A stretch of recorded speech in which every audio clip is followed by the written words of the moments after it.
Hi, my name's Dave. I'm an alcoholic, a real alcoholic. I hope everybody had a great Thanksgiving. If you traveled, I hope it was safe. Hope family was, I know family can be, I hope it went all right for everybody. It brings me back to when I got sober 3 days before Thanksgiving, and I remember going over my father's house, and he was an alcoholic, and he drank hours before the turkey was in, all the football games were on. And I remember sitting next to him, and I was pissed because I had 3 days. Both of my eyes were closed because of a fight that I had got into. And I look over at him, I says, "Dad, what are you doing? Where's the Budweiser?" "Oh, no, I don't want to." I'm fine. He sat with me for 5 or 6 hours and didn't even open up a beer while I sat there. And I was more pissed that he did that than if he drank, but it was nice of him to think of me trying to get sober. That was back in 1983. And I've been sober ever since with God's help. The third step, the most important thing for me, I'll start off with this, is when I get up in the morning, the most important thing to me today in my life is the presence of God, bar none. And I try to do my best on a daily basis to find that power. My name's Dave. I'm an alcoholic. I do have some experience with the way the steps are laid out in the big book with a loving God. Big book sponsor. I worked through steps 1 through 7, made my amends, living in the latter steps.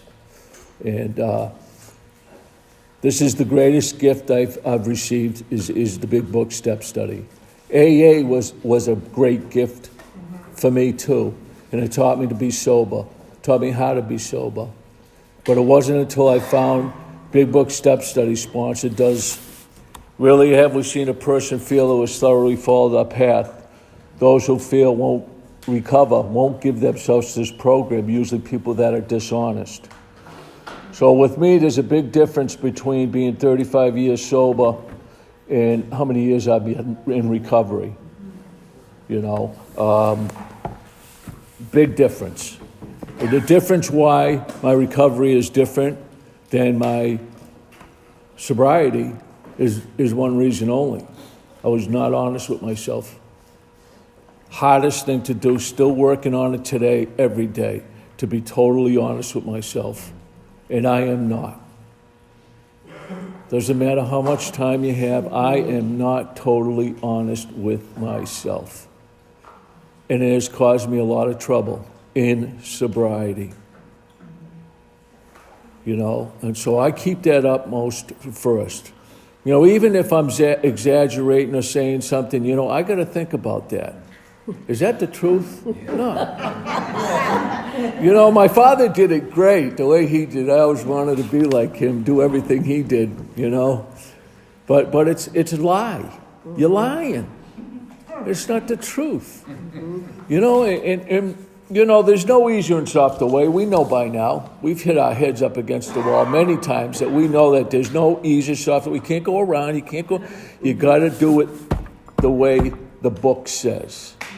We've tried all different kinds of things, us alcoholics. We're good at doing that, But there's no easier, softer way, So we're at how it works. I look at the first two steps, We admitted we were powerless over alcohol and came to believe that God could restore us to sanity. Those 2 steps are basically reflection steps. We admitted to God we're drunks. We got to accept that we're drunks, okay? And then we have to find a power greater than us and greater than the disease that's going to help us restore us to sanity. So we reflect on those 2 steps. And when I was first coming in and I was up at Holy Cross on Mondays and Fridays, the group of drunks, G.O.D., was a power greater than me. I looked at them and said, wow, you kidding me? These people in here, 2-3 years sober and they're telling the truth about themselves and they're the real deal.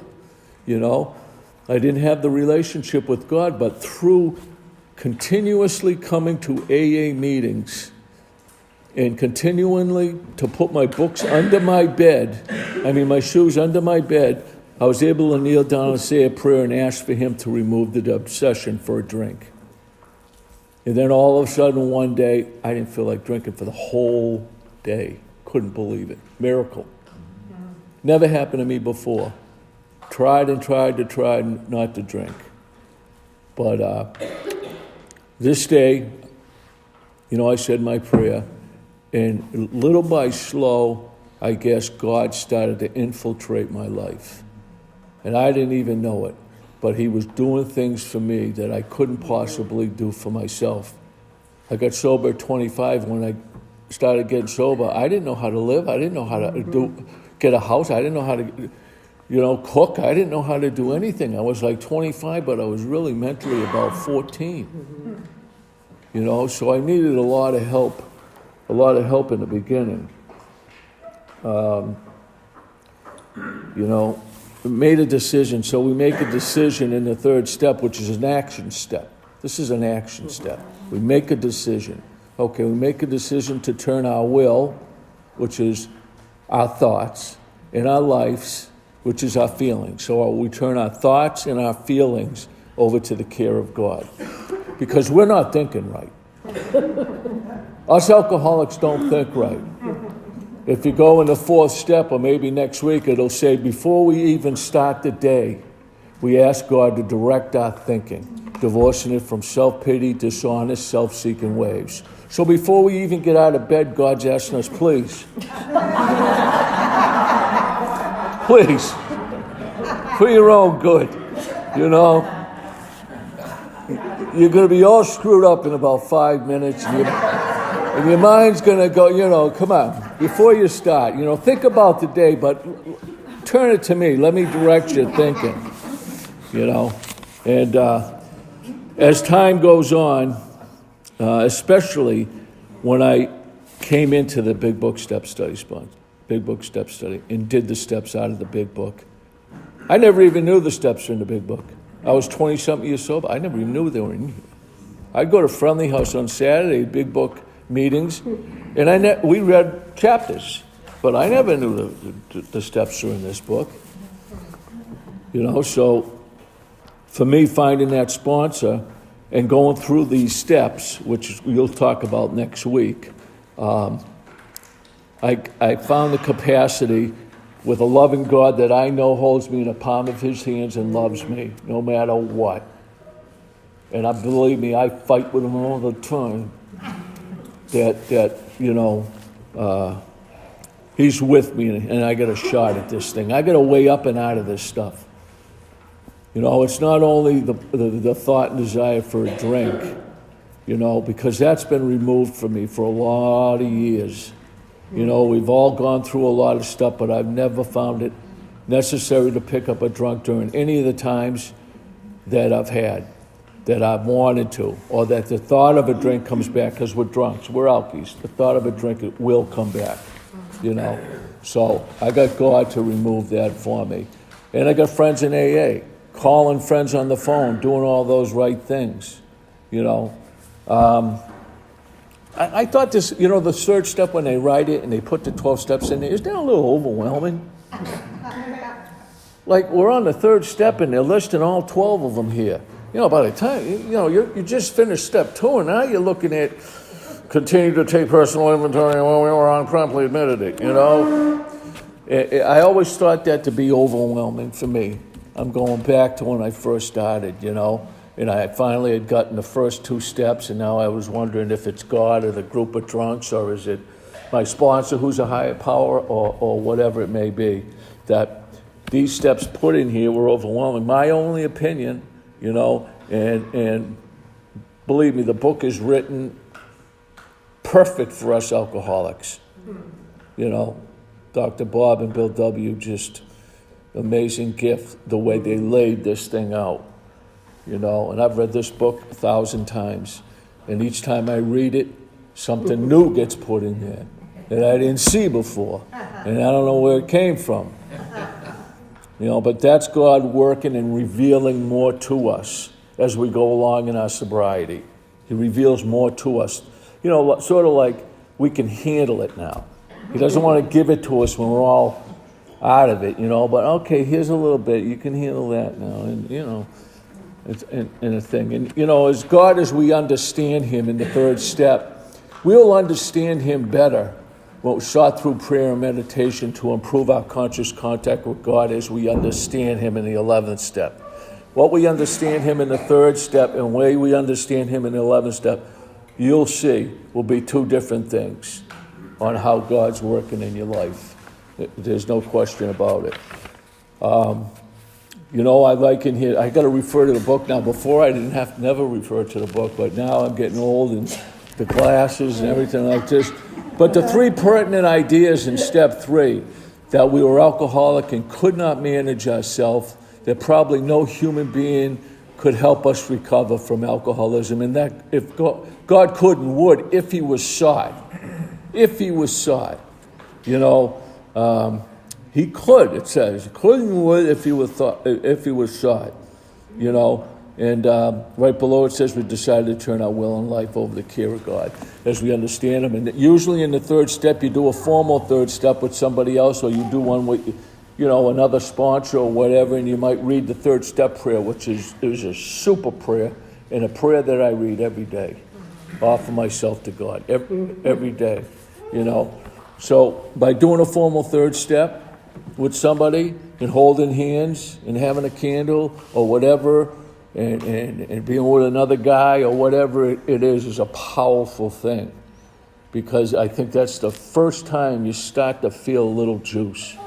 You start to feel like, there's something there, that's going to help me. So, self-seeking, self-centered, self-will, all this stuff, selfishness, lack of power, we're self-centered alcoholics, and there's a lot wrong with us. But a day at a time, we can recover from this stuff and live a good, prosperous life. If only we try to do what it says in here, and try to help other people. And I'm not that good at helping other people. It's the greatest feeling in the world, but I wish I did it more. I think my self-centeredness gets in the way. I really do, but I'm practicing though. See, we can practice. This is a step study. We can practice all this stuff. Put this into practice, with God.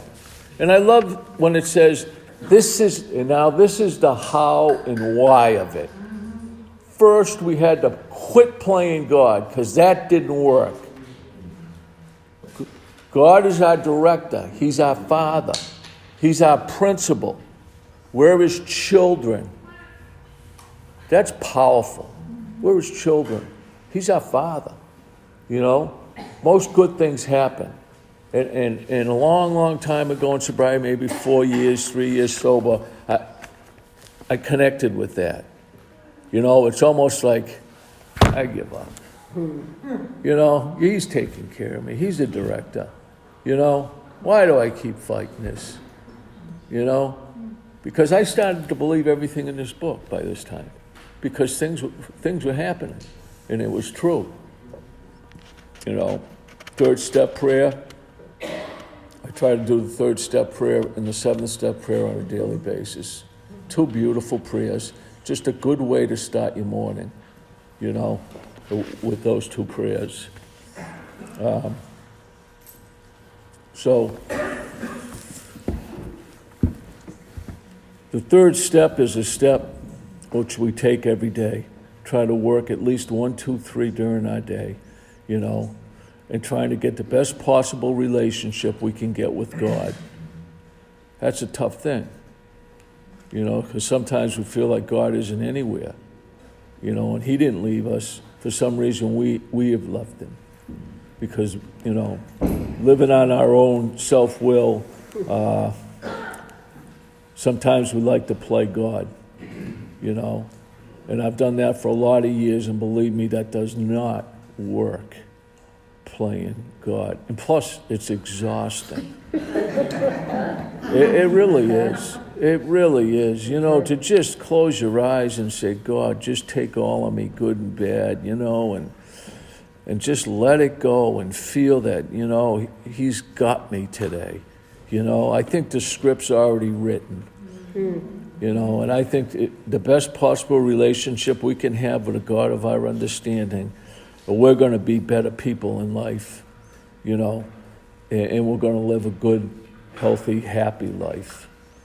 So the third step is probably the most important step, I would say, in this big book, because if you don't have the third step like I didn't before I got to Big Book Step Study, and you're still lying to yourself, and God's far away, then how possibly can you do the rest of the steps?